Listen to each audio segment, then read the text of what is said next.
Super, super excited to have Dan Silvestre here with us today, who is not only a productivity coach and creator of a bunch of courses like Zero to Done, Zettelkasten in Rome, and Building a Brain OS. But overall, Dan, you've reached over 1 million people with your blog and your newsletter. And you've also created amazing YouTube videos actually on the same topic, which have reached hundreds and thousands of people over the couple of years. And I absolutely recommend to everyone to check out Dan's newsletter, which we will also include in the follow-up email to everyone. Oh, thank you. Exactly. Newsletter.dansilvestre.com. Absolutely worth it. That's, I think, how we literally got to know each other. So it's a really, really great piece of learning. And without further ado, welcome to the stage, Dan. Super, super stoked to have you. Thank you so much. That means a lot. So the newsletter has been going for about 6, maybe 7 years. So you're definitely an early joiner. Nice. Very proud. Yeah. So that's basically my origin story. I used to work, I have a business background. You don't get productivity in university, right? And then I worked in a bank. It kind of started, just trying to get better at spreadsheets, trying to automate stuff. Eventually, I was Mr. Excel, that kind of stuff. Then I joined the tech company. Same thing happened. I was helping managers, some lean, some agile. I didn't know it yet, but that was what I was trying to do. And eventually, I decided, okay, maybe I'm going to give this a go on my own. I gave myself a runway of some time, and eventually, obviously, things worked out great. It's been a couple of years since I've been doing this. As a solopreneur, that has ups and downs, obviously. I've focused on courses most of the time, and over the last maybe 2 years, I focused more on one-on-one coaching and these kinds of like group sessions with a couple of people. So it's fantastic to be here. Thanks for the invite again. Super cool to have you, because I think it's one of the most popular topics still. We work with a community of managers and new managers, and I think self-management, energy management, and productivity is just always a tricky topic. So my first question definitely goes to, how was your kind of entry point to it? Like, why did you pick that topic in particular? Was that something that kind of found you, something that you struggled with the most? Like, I think it was a bit of both. Like when I started working, I did want to make a name for myself, try to be better at my job. And so that led to, okay, I don't know anything about tasks, about to-do lists. In college, I was not that kind of student. So I started just reading books because I really like to read. And eventually I found sort of a passion of saying to other people or telling other people or trying to teach other people, look, there's a new way to do this, or trying to learn from them how to do stuff. And that from that passion stemmed everything else. Then when I joined and I tried to work with managers in my company, I could see firsthand, because their workload is a lot more than just someone who's a business analyst, right? And they have a team and they have to manage people, and that's a whole other situation. But at the core, most people, I think, as they progress in their career, if they're new managers, they're trying to be managers, or they've been in management for a while, at some point, you're going to realize there's something missing, and you're trying to set up kind of like a system for productivity and to be not only yourself more productive, but also empower your team to do more, which is really the role of a manager. And so I think it kind of found me, but I was ready when it found me, if that makes a little bit of sense. And then from then stemmed productivity, flow, concentration, attention, procrastination, time management, habits, basically the whole spectrum of productivity. And if you look back on all these different parts that you studied over time, and like the different customers and yeah, just people, stakeholders you work with, what do you think are the 3 kind of biggest blockers? What are the things that stand out, that typically stand in like people's way when they try to be brainstorm? What are their main struggles, their main problems? Exactly. I tend to work with people that on the first session, they tell me they don't know anything about anything, but then they tell me they've done 100 different things. So one major thing, which was surprising, and that's why I mentioned it first, is that there's a little bit of a lack of self-awareness, and people always want more. So they focus on what I'm not doing, what I could be doing, what I should be doing, instead of here's everything that I have done. I have coached people that tell me I don't do anything, but they have 3 kids, they run marathons, and they're also the CFO and of a very successful company. I'm like, you're doing pretty well. If you look at it, you're doing pretty well. You're probably doing better than me, doing better than most people. Obviously, when you have that kind of personality, that type A personality, you want more. So it's first to bring that attention to what you already have done or what you're doing correctly, and then how can you enhance your strengths, and maybe cover a little bit of your weaknesses, not all of them, but the ones that are going to do the most difference. So that would be the number one thing, which is, it sounds a little bit weird, but it happens a lot with students that I have. Then obviously there's concentration, focus, flow. If you work in any kind of office, open plan or not, you're going to be interrupted all the time. Even if you work from home, there's meetings, there's people, there's small tasks that creep up, just you have to do them. There's your boss, underlings, everything at the same time. And it's sometimes you get at the end of 1 week, you feel exhausted and you look at what you've achieved and it's not that much. And so that's a little bit frustrating for most people. And then finally, there's like the overarching goal vision. Where am I going? Am I doing the right things for my goals? When people write down their goals, and then simple exercise that I normally do at the beginning is, okay, what do you want to achieve in the next 18 months? Okay, that's that. What have you done in the last 3 months? And then you try to match them, and you see there's a huge mismatch of you're not working on the things for your goals. You want to achieve them, but at that moment, they're mostly aspirational. Maybe you're doing a couple of things, obviously, but it's that alignment with what you want to achieve with what you're doing on a day-to-day and month-to-month. And so if you just focus on that part first, there's massive wins in the beginning. So let's talk about that actually, because oftentimes I think the disconnect between what we do on a daily and weekly basis and the long-term goals has a lot to do with kind of these funny reasons why we, start procrastinating, why we start picking up some other stuff than we actually originally planned for the day. So let's dig into that topic. I know you have really strong opinions on why most of the procrastination stuff doesn't work for most people. Tell us a little bit more about advice around procrastination and what to do better about it. Well, I think that first of all, it's important to understand that where are you spending your time that you should not be spending? Is it imposed by other people? Because sometimes that's acceptable. I mean, if you do have a demanding boss, or if you're trying to please and work up your way up the ladder, that's totally fine. And that's part of your goal. But sometimes they're also self-imposed, most of the times, I'd say, where you're procrastinating on a thing that you need to do. It's not really connected to other people. You're not waiting on anything. So it's important to differentiate those things, because those are different solutions, right? Now, I saw that one of the questions that you had was sort of like the procrastination types, and if we are born with procrastination style or traits. I don't believe we are born, but we are molded throughout our life. And it's important that you know yourself in terms of what style of work you do, or what avatar of procrastination, because there are different solutions for that. I have a course on that where I break down 6 different types of procrastinators and how you can combat that according to your type. Now, obviously, also important what kind of tasks you're procrastinating, because I believe that productivity can be procrastination. Depends on what you're procrastinating on. If it's the laundry for me, most of the time I'm fine. I have a few more clothes I can use. But if it's not showing up for this call, then that's going to be a problem, right? There's people depending on me and I want to be here.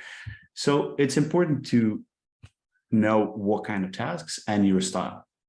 So an exercise that I normally do as well is, let's write down 3-5 things that you know by heart that you procrastinated in the past, and see if there is a pattern. Is this the type of task, or is it the specific task that you always procrastinate on, like doing your finances, or creating the monthly report or doing presentations? Is it a specific kind of task?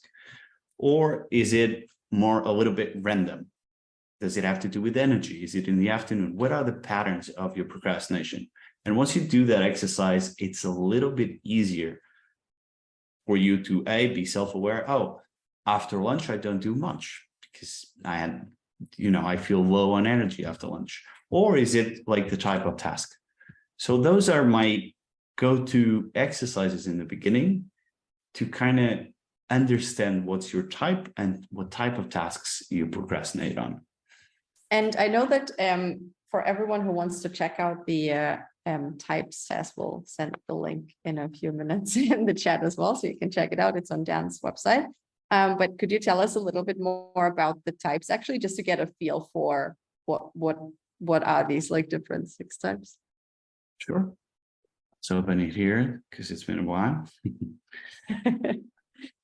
So normally the first one that, if I had to choose the one that comes up the most, is the busy. I'll tell you mine. I'm the perfectionist. So the perfectionist is the person who always wants to get everything perfect and delays. So normally we do 80% of the work in very little time, and then 20% of the work in 10 times, takes 10 times more. I still struggle with it, but I've learned a few ways that I can cope with it. So that's kind of like the vibe of the perfectionist. I think it's kind of easy to understand. Then we have the optimist, which is kind of the other way around. Is the guy that leads everything. This task is going to take 2 hours and then it takes 4 days. That kind of vibe also comes up a lot. So it's the person that schedules their calendar completely filled, and then they do 10% of it or 50% of it or whatever it is. And that's, yeah, it is a very frustrating. I've worked with a couple of people, and it's a very frustrating type of procrastinating. Then we have the busy, which is a little bit harder because they normally have 10 different things they want to do. And so obviously their solution is a little bit, okay, what do I want to focus? Break down time, what I want to focus for the next 3 months, just focus on that. So they kind of work on sprints kind of thing. In tech, there's this idea of sprints, right? For a week, but they do every 90 days, so every quarter. Then we have the guilty, where it's like, I know I'm gonna procrastinate. Who cares? It's how life happens. They tend to have this kind of trait also in their life in general, not just in productivity. So it's more a psychological problem, so to speak. There's nothing wrong with it, just that you are aware that it's something in your mind. So it's bringing the awareness that, okay, you do so much more than what you think. Then we have the distracted, kind of easy to explain. Focus is all over the place. And finally, you have the disorganized, which is basically everything everywhere. You're trying to look for a file. It's going to take 2 minutes, take 20, take 2 hours, files everywhere, never save things. Desks, just look at their desks. Some people, you're not trying to fix your type. You're not trying to go from disorganized to organized. You're trying to make sense of your character trait. So it's okay to have a disorganized desk, as long as you make sure that when you need stuff, you know where it is, kind of, if that makes a little bit of sense. So these are the 6 avatars: the perfectionist, the optimist, the busy, the guilty, the distracted, and then the disorganized. There are a couple of books that explain other avatars, but they kind of mold into these 6 anyway. Totally. And if anyone you can go on the chat. You can go on the chat and put yours. That's fine. And we'll do kind of a poll of see how many we have from each one. I'll just write them here real quick. We just shared the link as well. Okay. And I think there's a ClickFunnels banner problem. We can check that out later. Yeah. But please, please save the URL. So that's me procrastinating on that task. Exactly. We had a really good question though from Mary that was kind of alongside what we just talked about. And thank you for everyone who submitted questions before. Like, that makes Dan's and My our life's job so much Thank you. easier. Yes, thank you so much for doing this. This is amazing. So please keep doing this. So Mary asked something around the like ending task when you have actually the issue that you kind of start a lot of things and you don't necessarily finalize them all in one go. Whether you have any tips around that type, what would be like the what is the actual advice? question? Could you read that to me, please? Yep. Are people born with a procrastination trait or style? I feel overwhelmed most of the time and end up not finalizing most of my tasks. Yeah, so I would argue that Mary, thank you for that question. That fits in my bucket, the perfectionist. You're not, again, born with it. I don't believe that, but you're molded into it by your environment, by your parents, by your peers, by everyone, by yourself at some point. So for the perfectionist, it's kind of a little letting go. So I see here, there was someone said I have the elixir. Where is it? Ehab Tarabay. I hope I'm pronouncing that right. So I think I have a good elixir now. It says, mine is, I try to go to the 80%. So I don't try to go to 100%. I try to go to 80%. So for me, most of the stuff that I do, and I'm just being honest here, is truly horrible. Other people don't see that. Other people email me week after week. I love this article. I click the article. I was like, how does that even happen?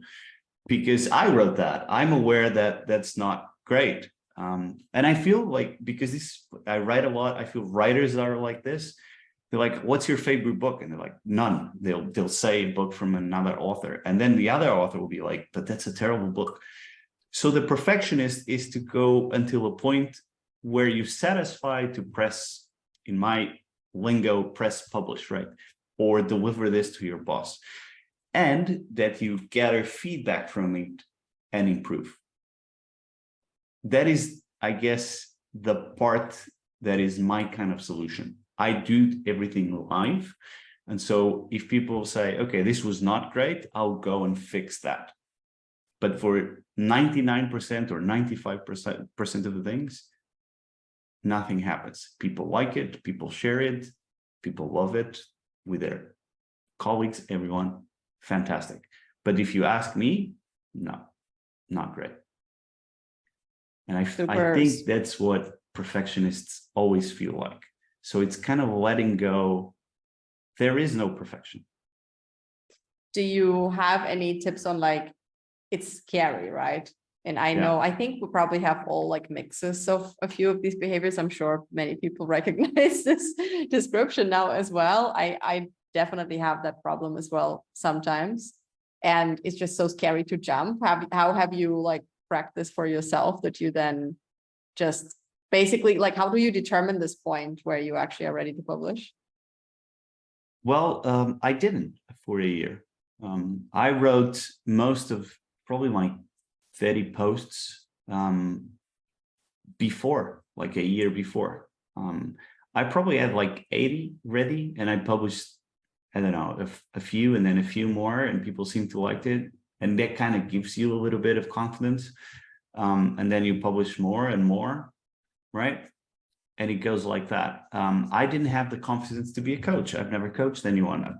But if I look at myself, I've coached people in the places that I've worked. I've coached in a lot of other places, right? So I do have that bit of coaching. And so the first time that I coached, I was super, super frightened, because will this person think, in my mind, I don't know enough. I don't know. I have 8 years of experience, but I don't know enough. And then that session went great and gave me the confidence. So it's a bit of pushing yourself out there and hoping for the best. Sometimes you'll burn out. That's fine. Just move on. 9 out of 10, it will go great.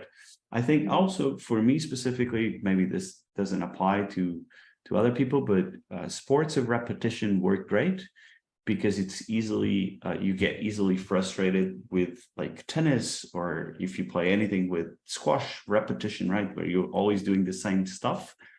It's easy to get frustrated because you've done that shot a million times and now you failed it, right?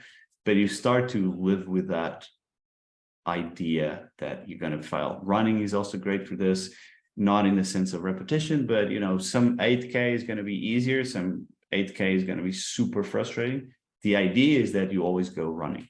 Maybe the gym for other people could be the same. Some days you'll be super energetic, some days you'll be super tired. Just keep getting the reps in. Yeah, makes sense.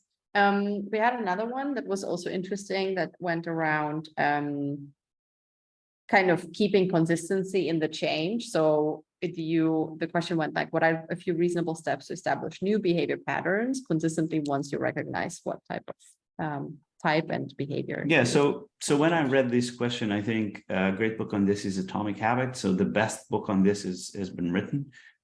He has a 4-step cycle. If you give me a second, I'll just quickly Google myself, because I do have that summary.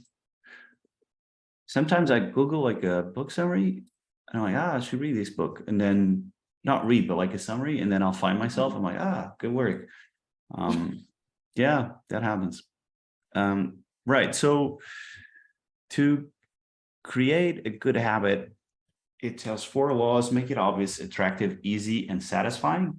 And I think it applies to this question. Once you have found your pattern, I think it does it by, so make it easy is the 3rd law. For me, to make it easy is really the 1st law. It's the quickest win you can get.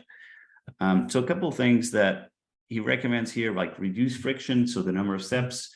So there's a story about, I believe, Maya Angelou, maybe I'd be wrong, but to go right would be the habit would be to get into the cab to go to the gym or something like that. So it was not to go to the gym. The habit was to get into a cab to go to the gym, because if she was into the cab, she would go to the gym.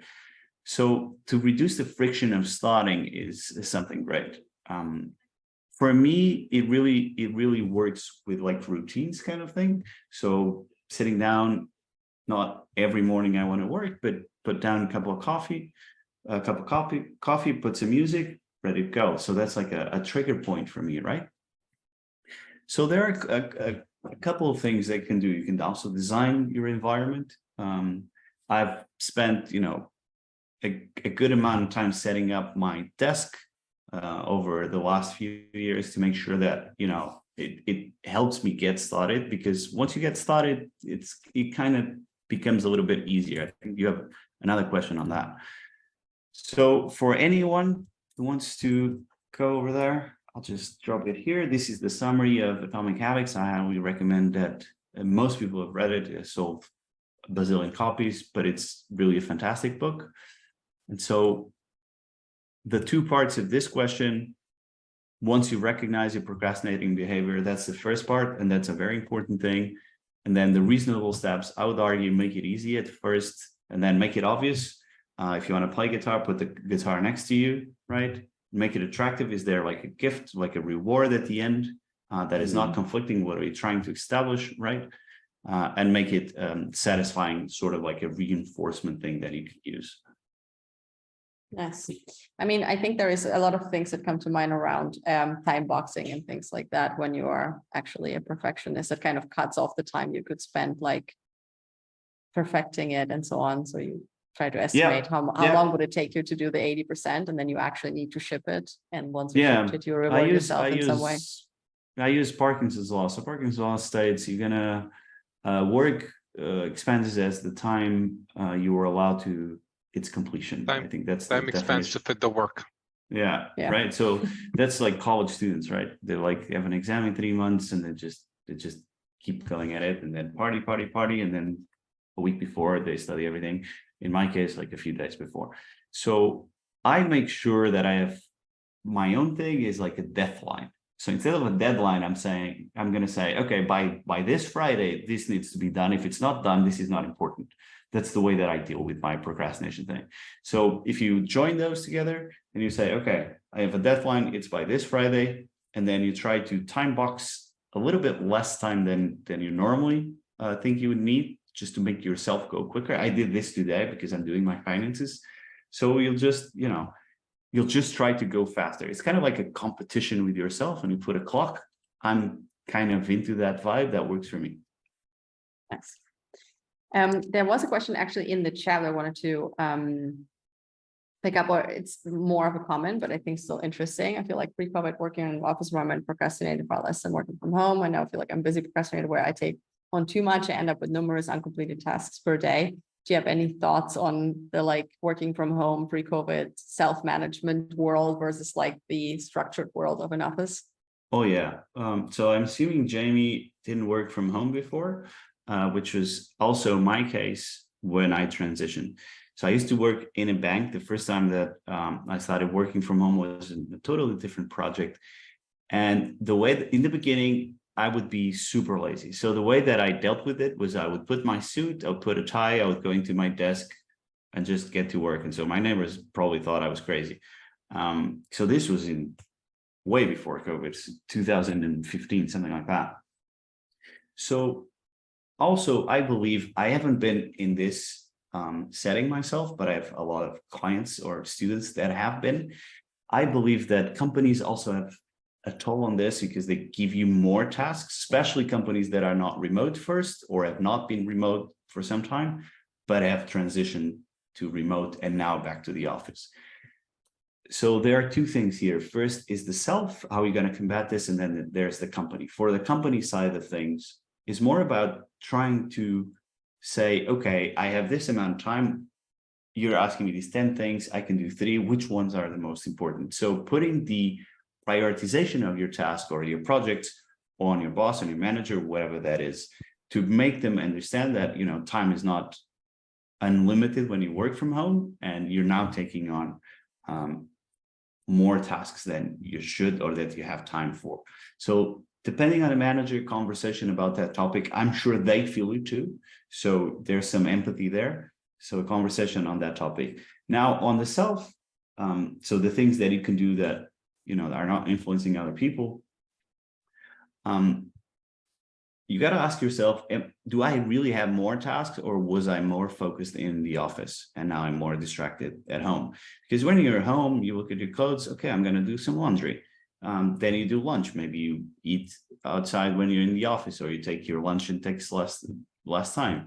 Then you go, okay, I'm just going to fix a couple of drawers or I'm going to play video games. So is it the company that's putting more? I'm not saying it's not. I'm just saying that you should ask yourself that question to make a list of what are your distractions here? What are your distractions in the office? So is it getting in the way of your work? I don't know your case, Jamie. I'm just trying to explain that it's an exercise that sometimes can happen.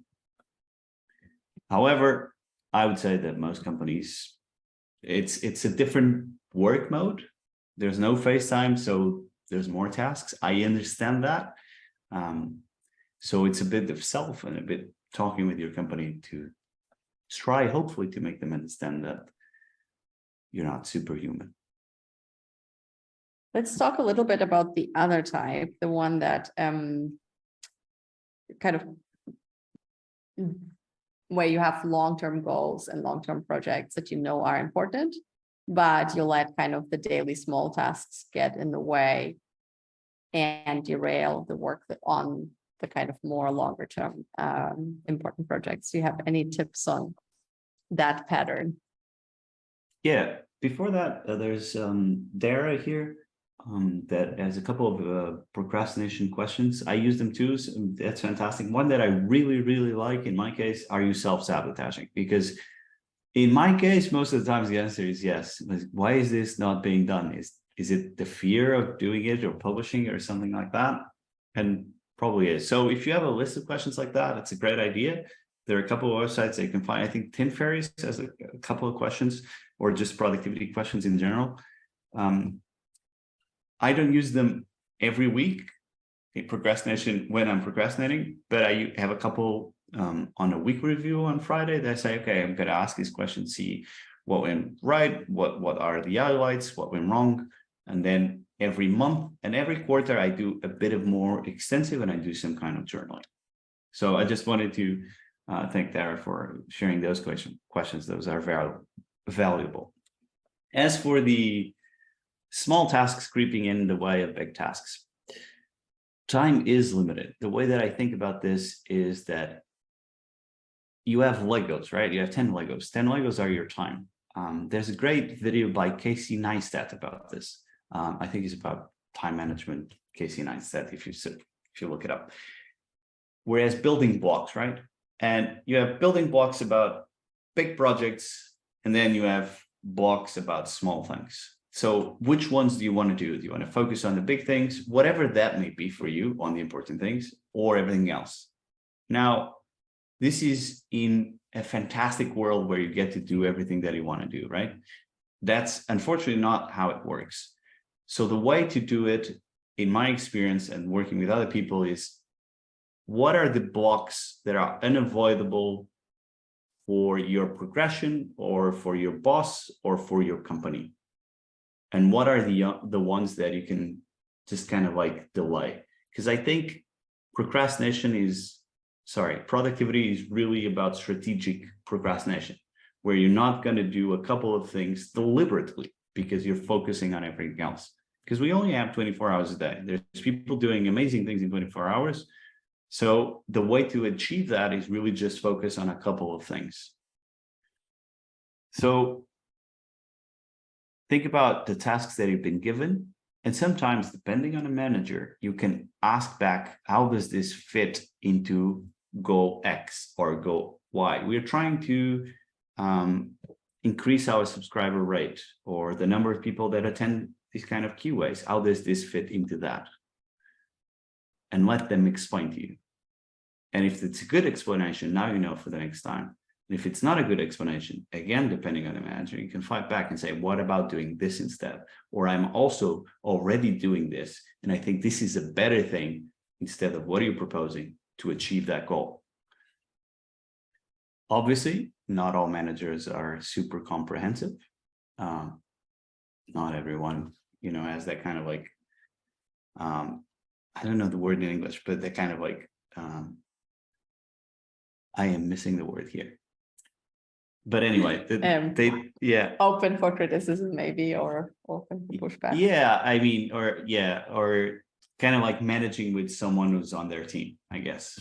Open to managing with their team. In that sense, it's a little bit harder. And so you might want to, or you might need to procrastinate on it deliberately after talking to your boss. As long as you keep delivering other important stuff, they will be happy, because they'll tell you, oh, you haven't done this. Oh, but I have done these 3 other things, and this has produced that kind of results. So sometimes it's also really just about prioritization and kind of saying no on the projects that you can't prioritize or you don't want to prioritize. Sometimes it's about when your manager gives you goals, you decide what's best for those goals, and then enter kind of like, not in a conflict kind of way, but saying, look, I have done that, and that has achieved what you said you wanted me to do. That experience, I've had that before, and it always went, I wouldn't say my way, but the company way. There is another interesting question from Dillian, which is, what guardrails can you put around goals that make you procrastinate? Can you please expand on what you mean? Dillian, do you want to go ahead? Can I unmute? Yeah, go ahead. Oh, thank you. So I mean, there are typical things which I have to do in certain projects which always make me procrastinate. For instance, when I need to talk with upwards of 20 people and gather their minds or something, this is for sure a thing which I'm going to procrastinate on. And there are clusters of similar things which typically I smell procrastination in them. So this is my question, basically. Okay, so you're talking about like brainstorming sessions or managing 20 people kind of sessions, right? Yep. As an example, right? For me, I'll come back to you. For me, was when I was doing YouTube videos, was starting to record the video. It would be insane. It'd be like 2 hours. For me, I set up the entire thing, so like the light and the microphone and everything, it was always set up. So I would work and there was a microphone here at all times. And I would have to record videos like 4 hours a week. So that I would just have to press everything and just keep recording. And I'll give myself 10 minutes to be horrible. Sometimes it'll be 30, by the way. But, you know, I'll just be talking to the camera, will be horrible. And I also did, because one time I forgot the sound, I also did a checklist. For your case specifically, I think checklists work great. What are the steps that you need to do, small steps that you need to do for this kind of thing? If you don't like brainstorming, or if you're afraid of people, whatever the case may be, list out the things that you don't like and what are the smaller steps that you could do. For me, was press record on the camera, press the lamp, the microphone, and just let it roll. Everything was connected to the computer. At the end, I'll get the file. So it was really A, to set up a system to make it easy to start, and B, to create a checklist of small steps. This works wonderfully for repetitive tasks that you need to do. In your case, I feel it's your case, like that you have always this kind of meeting. And when you say you have clusters of other activities, I'm also thinking that they're super related and super repetitive. We all have these kinds of tasks. Publish a post on WordPress is really super boring, but I have a checklist and it goes tick, tick, tick, tick, tick, tick, and you just go with that. I saw Curtis smiling too when we said WordPress. Things need to get published. Yeah, I mean, eventually, Curtis, you can get like a plugin. I'm sure you guys use that. But actually the manual way is a lot easier. Not a lot easier, sorry, a lot better. Not a lot easier because plugins don't work sometimes. But yeah, it's eventually get super fast at repetitive tasks. Just because you want to do them as fast as you can, truly. But yeah, there's a recommendation of the 4,000 weeks here on the chat. Fantastic book. I read it, I think, last year, and in the beginning it was a very weird book to me. I'm like, what is this guy talking about? This is like new age science. And it just grew on me as I kept reading. And I said, I didn't like this. I'm not liking this book. I was telling my girlfriend, I don't like this book. I find it very weird. And then she comes to me, what do you do? I'm reading the book. Oh, I thought you didn't like it. I thought you were not going to read it. I don't, there's something about this book. And then I think I've read it like 2 or 3 more times. And it's maybe some people get it the first time, but for me, every time I read it, I'm like, I get another different part. Right. So that's the 4,000 weeks, Andres. Interesting. I do have 2 more questions, but I just want to make sure also that if you Andres will drop the link in a second. Curtis, can you get the link, please? I don't think I have the summary of that yet. But I think that's one that is actually worth reading, like fully, because I agree with you. It kind of has this weird, it's a weird experience. Some books are like this, but it's worth reading the and I'm sure he tells a different story to different people. Some people will interpret it one way, some people will interpret another. But I think it was probably like what I'm thinking, like my favorite book last year. Yeah, Oliver Burkeman, that's one. I have 2 more questions, but I want to make sure that people that sit in this call also get space to ask questions. Does anyone have a question on the top of their mind? Otherwise, I have, of course, more, but is anyone thinking about a question for that? You can keep dropping them in the chat. I'll go with the next one. If motivation flows from action, do you have any hacks to help me take action when I'm not feeling motivated? Oh, sorry, Dara, I just saw you. Go ahead. We'll go with yours first. You can ask it. Hang on, I'm going to come off camera so you can actually see I'm a real person. Oh. All right. Hi. So I've been in the process of trying to develop out systems to help with procrastination. I know that I do have James Clear's book, The Atomic Habits, and he does have some systems in there, but I usually have to modify them because this is a safe space. I am more of a self-saboteur than I am of the self-saboteuring is the underlying factor with the procrastination. So trying to figure out systems to squash that, but also keep moving me forward. That's why I have those questions. And for each context, I ask myself questions to keep myself moving forward, to figure out exactly, is it really procrastinating or is it anxiety? Is it really procrastinating, or is it I'm outstretching myself a little too far because I'm a career changer? You know, so do you have any suggestions on when we're developing out our own systems, like how to, I guess iteration is probably key. Whatever is not working, try to replace it with something else. But how do you go about modifying existing systems or modifying your own system to really find what works? Right. And so that you don't make the same mistakes again and again. Yeah, kind of, so you're right? not, you're not doing yeah. the same mistakes over and over again. It's a fantastic question. Fantastic question.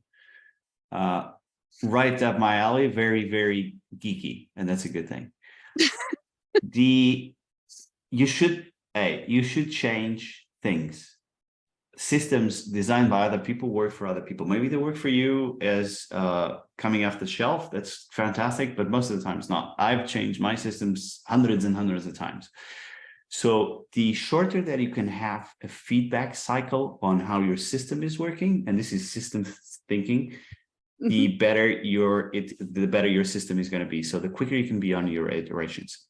So the next question is, how do you find what is working? You define metrics. And metrics, they don't need to be numbers. They can be gut feeling. Some people are like, no, it needs to be numbers. It really doesn't. It could be gut feeling. It depends on the goal, right? It depends on your system, what you're trying to achieve. So for example, I'm trying to come up with a simple example of my own, or how I plan goals, right? So how I plan goals have changed maybe, I don't know, a couple of times. I'm going to say 15 over the last 10 years. It's changed. It has completely changed. And the way that I go about it is, how can I make this simpler? Because I am lazy by nature. So, and also the simpler system is way more efficient because it has less steps, less upkeep, less update, easier to measure, right?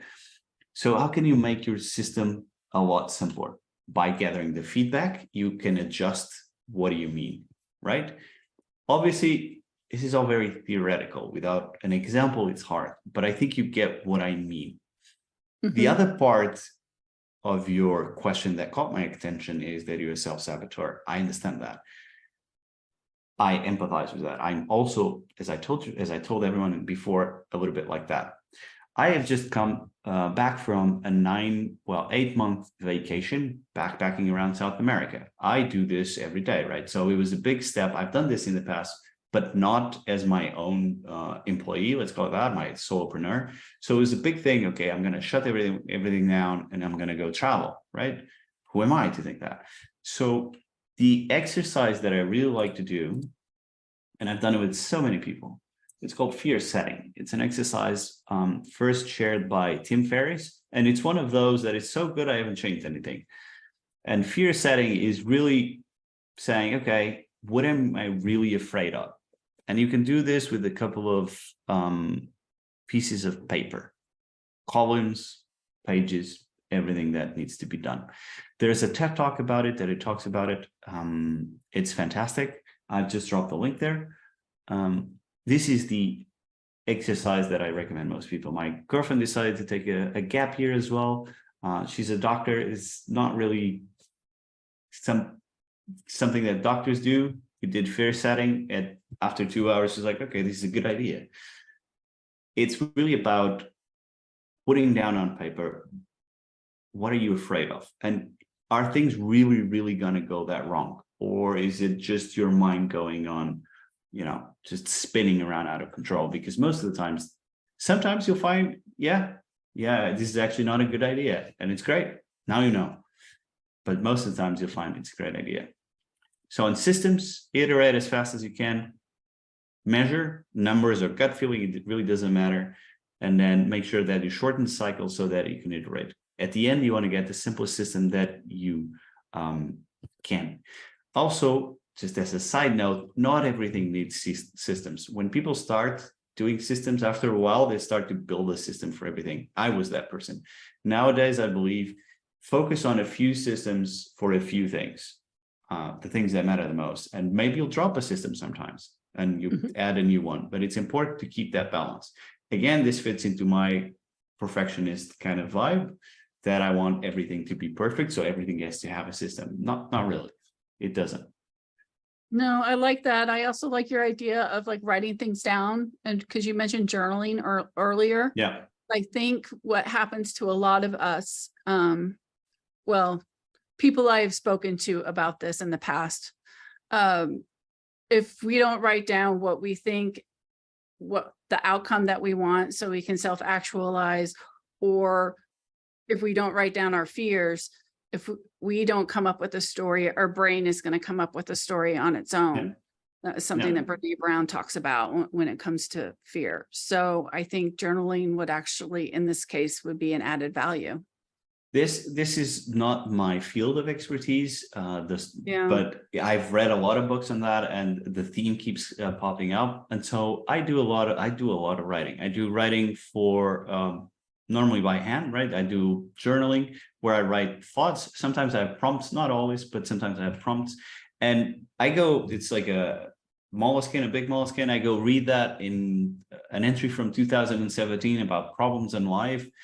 And some of them are like, oh, how is this even a problem? And some of them are like, wow, I have the same problem. So this is a big thing, right? Mm-hmm. And I do notes all the time. I have like a molluscan here, and I do notes, just write things down. Sometimes I never look at them again. It doesn't matter. Because I remember things from looking at things and not by people telling me things. I write everything down. I also use extensive note taking. It's something that I talk about in Zettelkasten in Rome, but that's more if you want to create new things, to create articles or to create presentations and so on, that I take notes from stuff that I am reading or that I'm consuming, podcasts, talks, stuff like that, so that I have that information in my brain. But that's a different kind of note taking, not journaling. Thank you. You're very welcome. Thank you, Dara. One last question, actually. Does anyone has one last question? If you do, please drop it in the chat and then we can pick that up. I think we had two more. I'm going to go with the last one, actually, because it's we didn't talk about that much, which is you have this idea of flow on command. How can I truly dig into a task and achieve a flow state? Do you have any thoughts on this? Yeah, so what I in this course specifically, I break down into kind of like a system again, where it's like, first you need to take care of your environment. So is anything stopping you or derailing you from starting to work, right? And then how can you start on a task immediately? One question that you had was about this was, do you have any hacks to help me take action when you're not feeling motivated, right? That was the question. It was a great question. And then how can you tie that into your goals? And that forms the kind of flow. First off, getting into flow is super hard. It's super hard to experience it. Programmers tend to get it a little bit more just because they get into that zone. But for us mere mortals, it's a little bit harder. You do get into when you're writing sometimes, maybe not as much as programmers.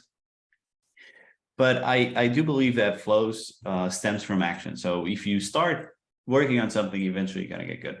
Eventually you're going to get into that zone. Now, you do need a little bit of time to get into that zone, and you can get into the zone doing spreadsheets, really. If it's that kind of task that can work in flow. And so if motivation flows from action, because it does, it's really about thinking, how can I set myself better to start?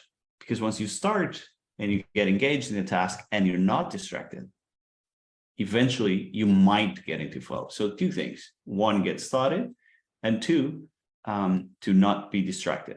So the two is about really putting guardrails against that distractions. When you work in an office, it's shutting down everything. I work in full screen all the time. Everything is in full screen so that I'm focused. I have a big screen, so I'm focusing one thing at a time, shutting down comms, everything like that. And to get started is really about knowing your trigger points. I told the story of coffee in the morning and just sitting down at my desk. Everything, my desk is perfect to get started. And I also use these kind of like Post-its. So Post-its are a great way. Some people use task lists and so on. I use Post-its. I put a Post-it at the end of the day of the first thing that I'm going to do tomorrow, so that when I sit down, the friction to get started, what am I going to do? Is that piece of paper right there. Sometimes it's big, sometimes it's small, it doesn't matter. Something is there. And then when it's done, there's that feeling of something physical that you take out. It's like, I did this, and you put it away, post it, right?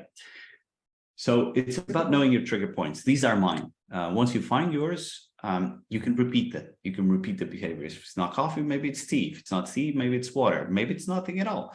But once you, and I'm sure now some people are thinking, oh, what are my, this one is mine, this one is mine, this one is mine. Just try them out. Again, iteration. If you can do them 2-3 days, change, try a new one, eventually very quickly you're going to find what helps you get started. And once you do that, it's just not to get derailed. Super cool.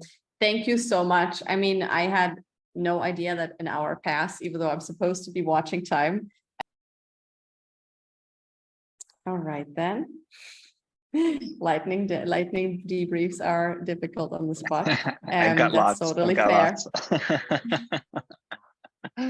That's totally fair, but there is some love coming in the chat. Yeah. Go for it. I wanted to chime in with a few takeaways from my side. One is reflecting on my style of procrastination and why I procrastinate. I thought that concept was really, really interesting. Just seeing the names, I found one that kind of seemed to fit, but interested to dig into that a little bit more. That was a big takeaway for me. I think also trying to create an environment conducive to productivity. The comment about having your YouTube stuff set up at all times was really interesting for me. Asking yourself, how can I make my system simpler? I think that was also really good. Just a very straightforward question to work into your daily life. And then last but not least, the other thing that I wanted to throw in as sort of a big debrief point is this fear setting idea, asking yourself, like, what am I really afraid of? Cool. That one is to Tim Ferriss. It's a really good, Very cool nugget, though. Go ahead, Eva. Sure. I just want to check now when Dan was speaking about the different type of procrastination, I just noticed that I actually fit in all of them, but probably in different levels. So I don't know if this is possible or, Absolutely. or I need to see somebody, Dan. But it No. seems like every human is normal to have that procrastination. It's just, is it to a level where it's actually stopping you from achieving your goals or not? Is it to that unhealthy level or not? So I think they go like in a gradient, and it's not just like an on and off switch for every type. Because I notice I really fall genuinely in every one of those. And when I said in my comment about the elixir for the perfectionist, because I'm indeed a perfectionist, like I also take a lot of notes. This is my paper here. What I do is I wrote this report a couple of weeks ago. That's the deadline is end of day today. And I didn't send it, although it's 90% complete. It's 90% perfect in my opinion, but I think there's a little bit of improvement. But the way I do it without feeling guilty and sending it last week, I just gave myself like, okay, I'm going to stay till the deadline. But when this deadline hit, I'm going to send it whatever. So if I move it from 90 to 91% to 92% is good, but I'm not going to allow the deadline to pass. And I still didn't send it, even if it's 20%, right? So I'll do my best, and I just don't wait for the deadline to pass so I don't fall short.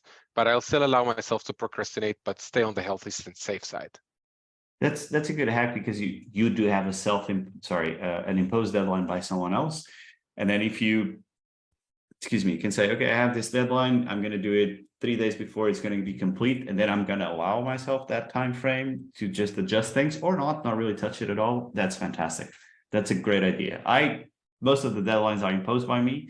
So like 99%, not this goal, right? But yeah, so I prefer deadlines. They really work for me because they make me afraid of things. I don't know why, because it's me talking to myself. But as for the procrastination personalities, yes, you can be. The first thing I say in my course is everyone is going to fit in most categories, or in all of them. You're going to say, oh, I have this one thing and this one thing, but there's a dominant one.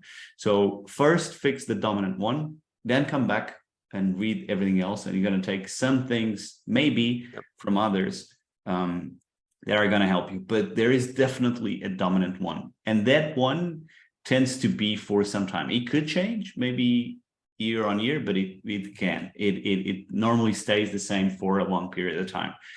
The second thing is that sometimes, and I found this with students before, is that you have depending on weeks or days or times of days, you have a different personality, which is amazing. Amazing. Obviously, the busy is really easy to fit into that. Oh, I had a really busy month, right?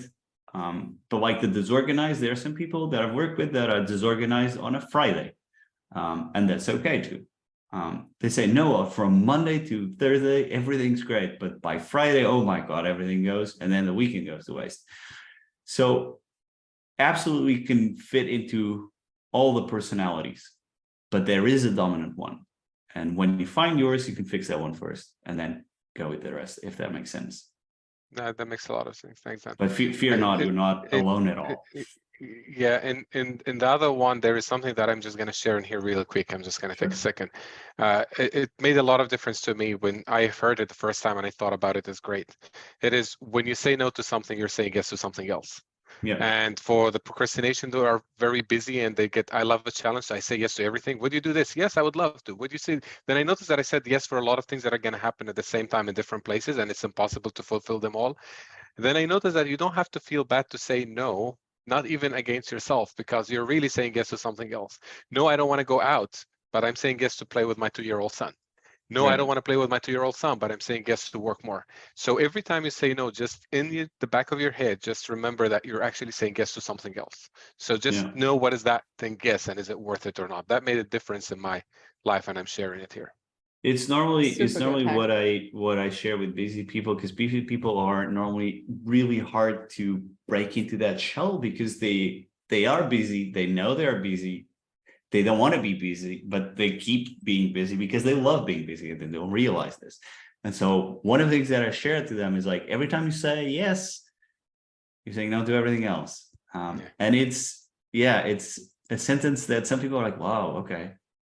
For me, obvious as of now, for you, obvious as of now, but you share with someone else, and it's one of those, highlights for someone else. So thank you for sharing.